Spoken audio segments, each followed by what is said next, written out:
Islamic Research Center. السلام عليكم ورحمة الله وبركاته. برنامج خود را از طریق انٹرنیشنل اسلامک ریسرچ سنٹر اسٹوڈیو آغاز میکنیم. ان الحمد لله نحمده ونستعينه ونستغفره ونعوذ بالله من شرور انفسنا ومن سيئات اعمالنا. من يهده الله فلا مضل له ومن يضلل فلا هادي له. وأشهد أن لا إله إلا الله وحده لا شريك له وأشهد أن محمدا عبده ورسوله. أما بعد، فأعوذ بالله من الشيطان الرجيم من همزه ونفخه ونفثه. بسم الله الرحمن الرحيم.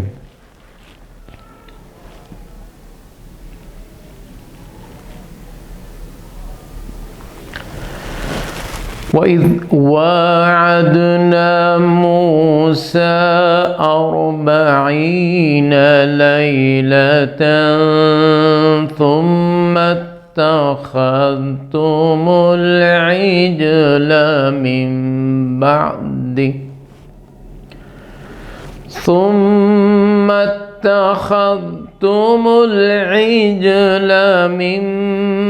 بعده وأنتم ظالمون. ثم عفونا عنكم من بعد ذلك لعلكم تشكرون. وإذ آتينا موسى الكتاب والفرقان لعلكم تهتدون. وإذ قال موسى لقومه إنكم ظلمتم أنفسكم باتخاذكم العجل فتوبوا إلى بارئكم فاقتلوا أنفسكم ذلكم خير لكم عند بارئكم فتاب عليكم إنه هو التواب الرحيم.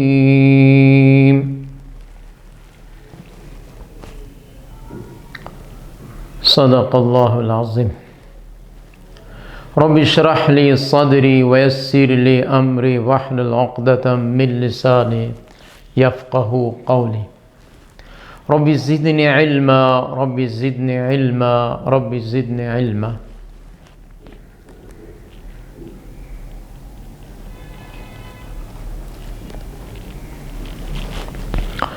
وإذ واعدنا موسى 40 ليلة. مخاطب بني إسرائيل، यहूद नसारा, अहल किताब.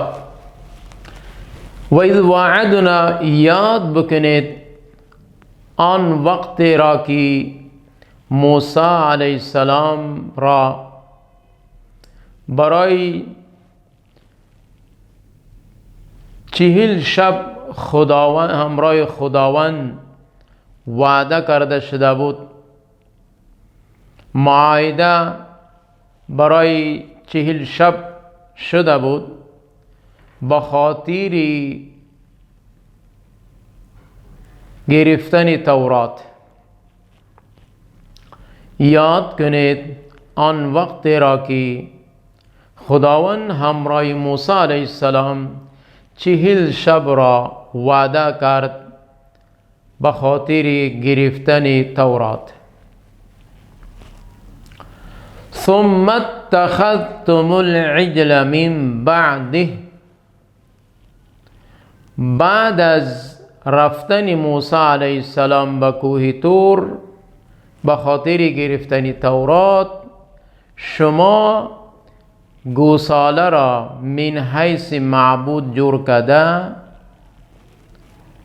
پرستش کردن شروع کردید. ثم اتخذتم العجل، بعد از آن شما گرفته گوساله را اله معبود من بعده، بعد از رفتن موسی علیه السلام به خاطر گرفتن تورات طرف کوه طور. و انتم ظالمون، در حالی که شما ظالم می باشید، در حالی که شما به جانهای خودتان ظلم کردید. این بسیار ظلم عظیم بود که شما به خاطر چند روز که موسی علیه السلام را خداوند برش وعده داد که 40 شب شما به این مقام بیایید، ما از طریق وحی تورات را برایت می دهم. از این قوم چنانچه واقع در سورت طه می آید، به نام سامری یک گوساله جور کرد و برای مردم گفت موسی الهش را فراموش کرده است، خداوند راش را گم کرده است، این معبود شما است. به شکل گوساله جور کرده بود، در وسطش سوراخ بود، هوا از یک طرف داخل می شد و طرفی که خارج می شد کمتر آواز می آمد، آواز شنیده می شد. برای مردم گفت این اله شما است، شما این را معبود بگیرید، هوایج خود را از این بحر آور شوید. تب خداوند الله رب العالمین ارشاد می فرماید که و انتم ظالمون، شما آن اشخاص هایی بودید، شما آن مردمی بودید که به جان خود ظلم کردید. این بسیار ظلم عظیم بود. به خاطر هدایت شما موسی علیه السلام رفته بود همراه خداوند، بر خاطر 40 شب وعده کرده شده بود، لیکن در این وقت قلیل شما نافرمانی حضرت موسی و خدا را کردید. ثم عفونا عنكم من بعد ذلك،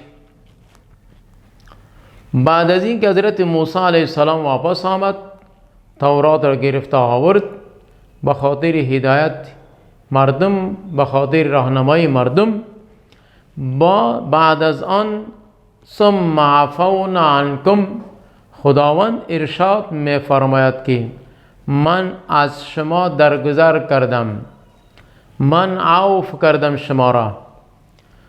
آن حرکت، آن خلاف ورزی که، آن نافرمانی که شما در متعلق رفتن بعد رفتن موسی علیه السلام کردید، اله جور کردید، بعد از آن حالت شما بسیار حالت خراب بود که شما با جانهای خود ظلم کرده بودید.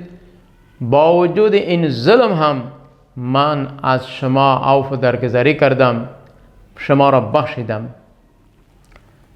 من بعد ذلك، بعد از گرفتن تان گوساله را من حیث معبود، این در حالی که بسیار جرم عظیم بزرگ بود، با وجود این هم من شما را عفو کردم. لعلکم تشکرون، شاید که شما شکرگزار جور شوید. شما را عفو ما با خاطر چی کردم؟ از شما درگذری چرا کردم؟ از شما چشم پوشی چرا کردم؟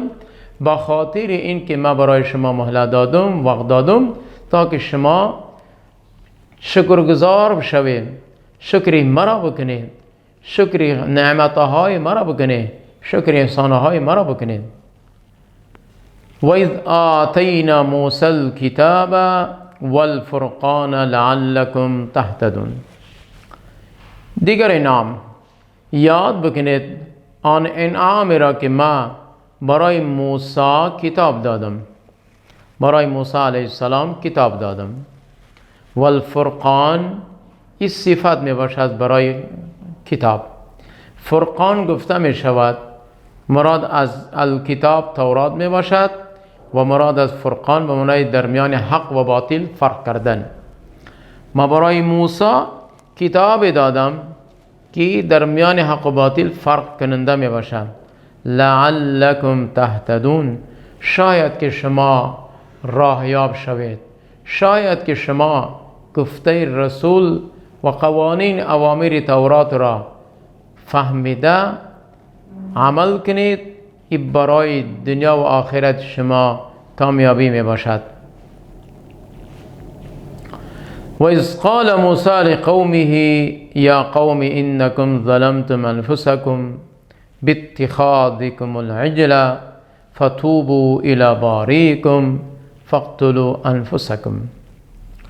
یاد کنید آن وقت را که گفت موسی علیه السلام برای قومش ای قوم من انکم ظلمتم انفسکم، یقینا شما ظلم کردید به جانهای خود، یقینا شما به نفسهای خود ظلم کردید. کدام ظلم؟ باتخاذکم العجل، به سبب گرفتن شما گوساله را من حیث معبود. این بسیار ظلم عظیم است، چرا در قرآن کریم سورة لقمان هم همچنین الله ارشاد می فرماید این الشرک لظلم عظیم، شرک بسیار ظلم عظیم بزرگ می باشد.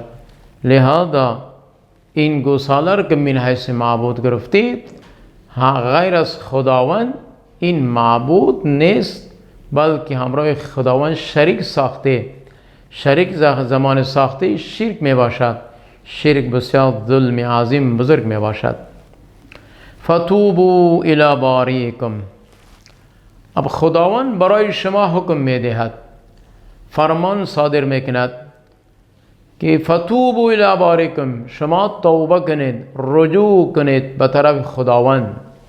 فتوبوا الی باریکم، شما به طرف خداوند رجوع کنید.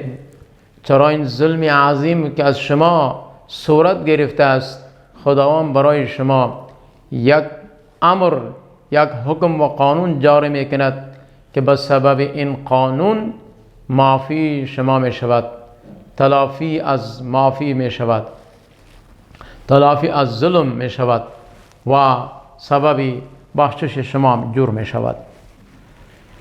به طرف خداوند رجوع کردن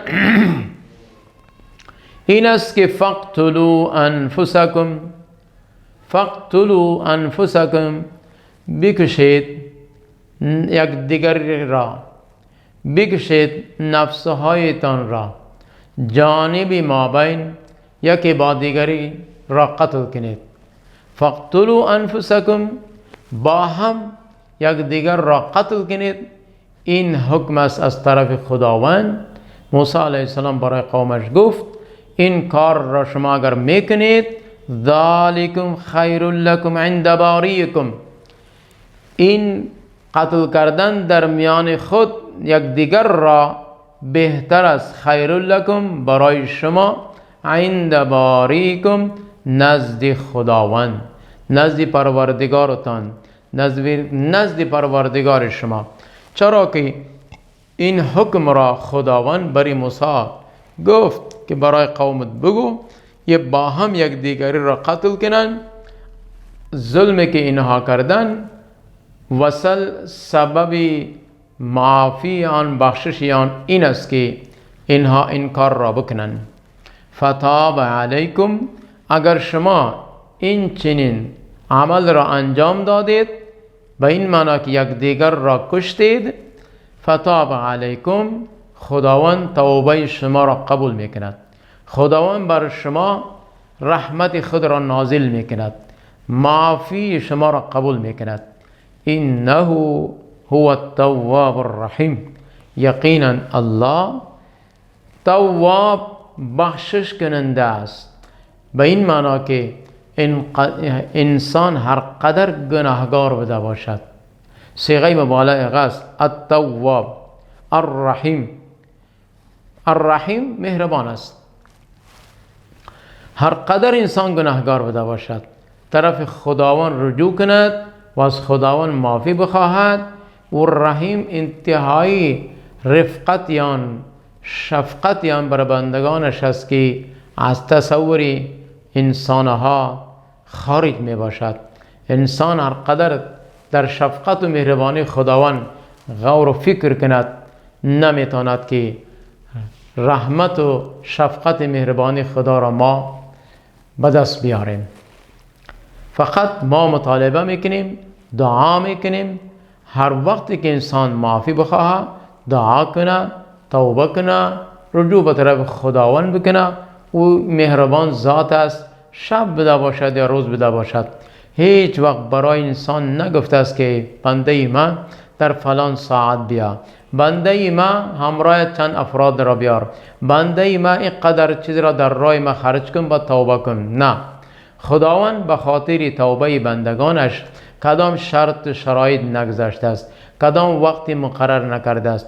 همیشه از طرف خداوند اعلان است که شما طرف ما رجوع کنی، از ما بترسی و از ما معافی بخواهی، طلب استغفار کنی، ما گناه های شما را معاف میکنم.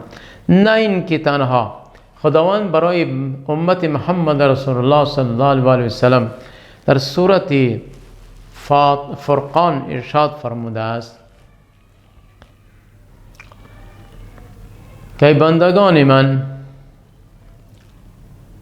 در سورت فرقان، اگر شما الا من تاب و آمن و عمل عملا صالحا فاولئک یبدل الله سیئاتهم حسنات و کان الله غفورا رحیما.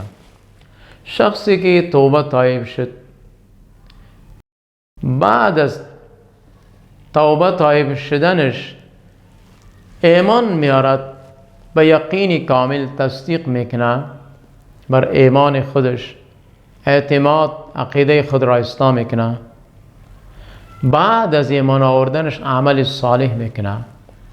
زمانی که توبه تایب شد، ایمان آورد، عمل صالح کرد، در اثنا گناهایی که از انسان قبلا صادر شده است، قبلا کرده است در جوانیش یا علاوه پس پیش، در این اثنا بعد از توبه کردنش الله رب العالمین برای امت محمد رسول الله صلی الله علیه و سلم چنین وعده کرده است که گناههای شما را من معاف میکنم.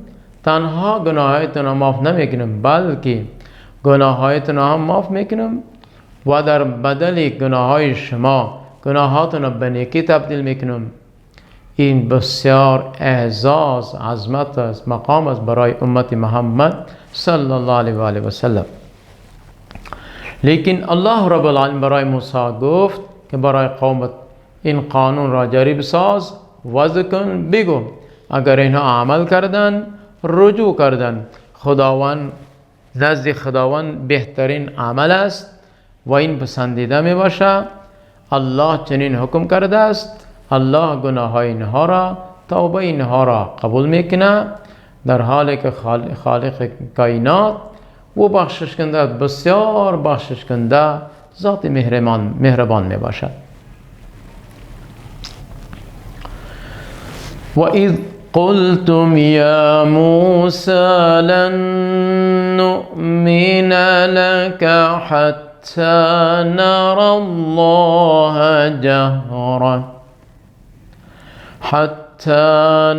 الله جهرة فأخذتكم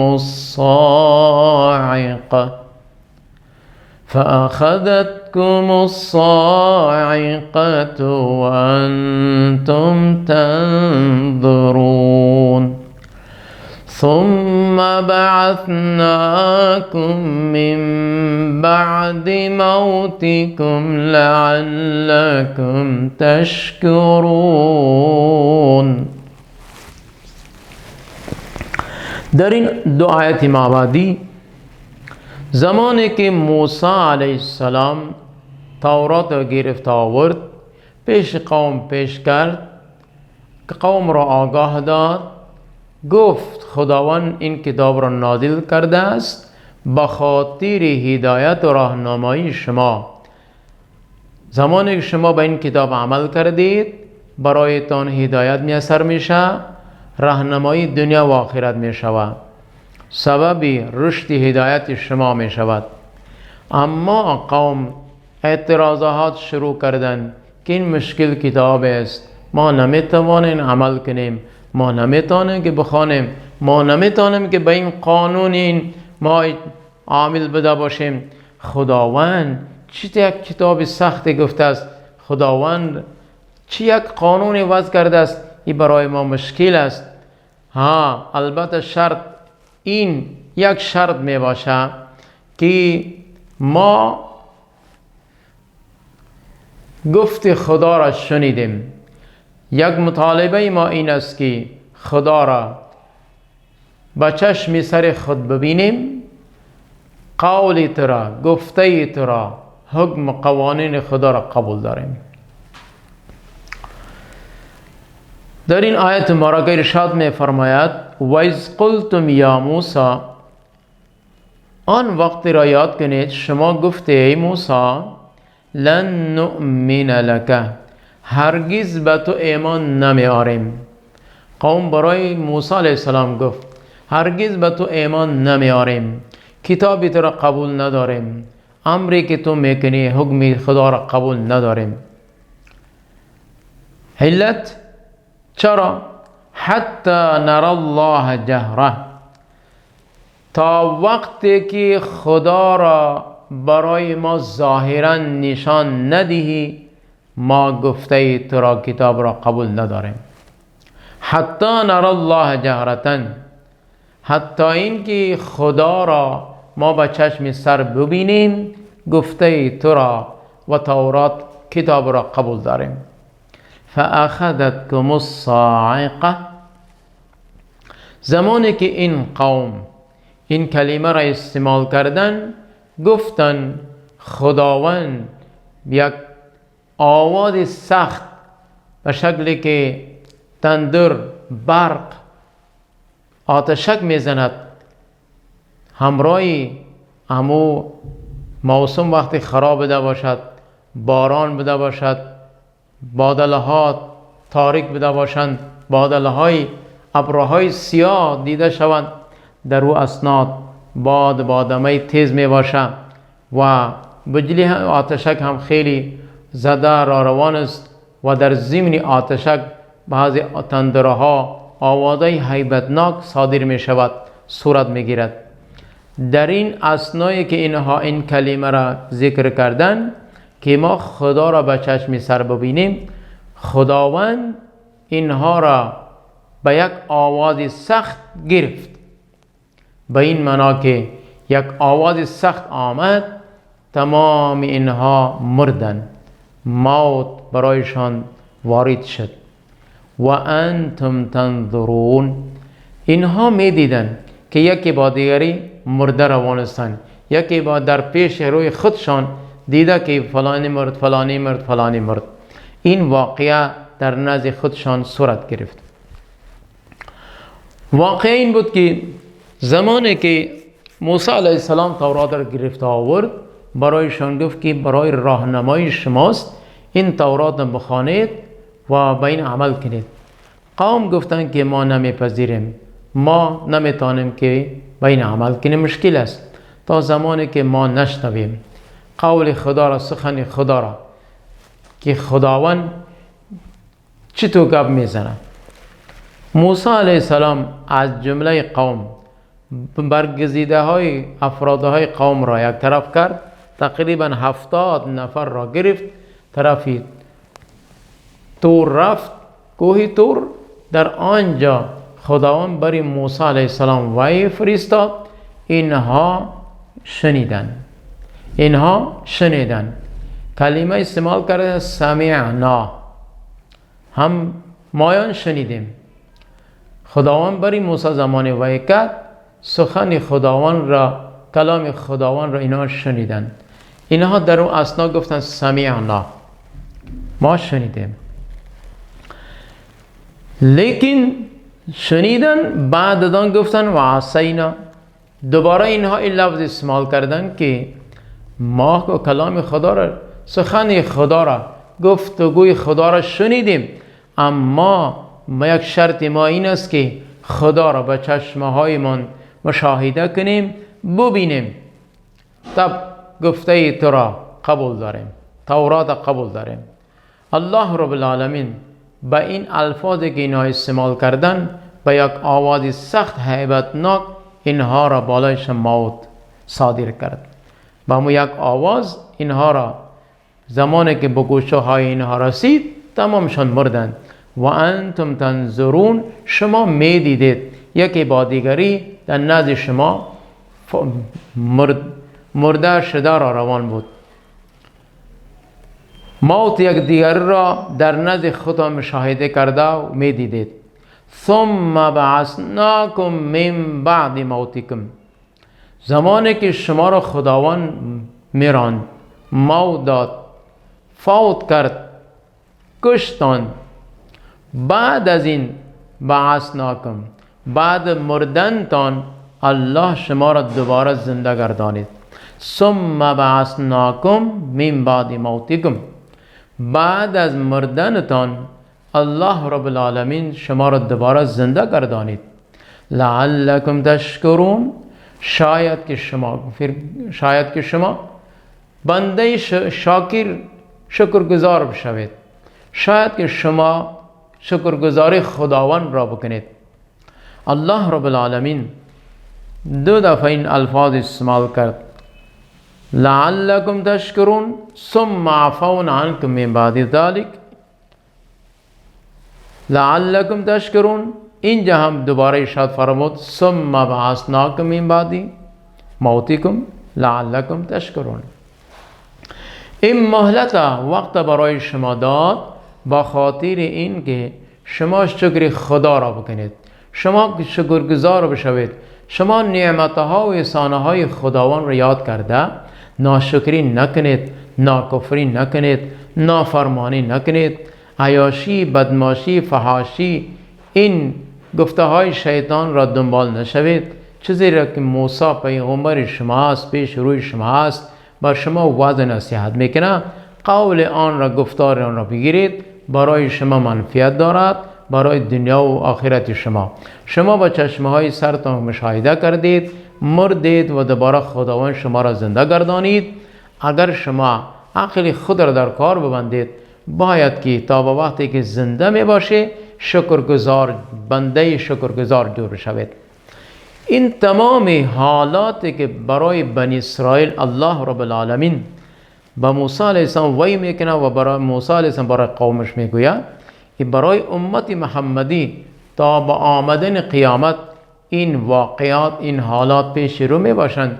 اگر چنین کیفیتها بالای ما می آید، سردردی، بیماری، تکلیف، غم، دوغ، هلاکت مال، اموال، باید که ما این آزمایش امتحانها را دیده شکر خداوند را بکنیم، شکرگزار جو بشویم. در این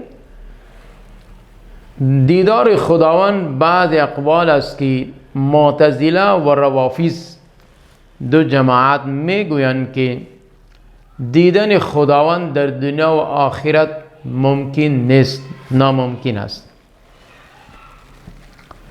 این عقیده معتزله و روافض می باشد. لیکن اهل سنت جماعتی که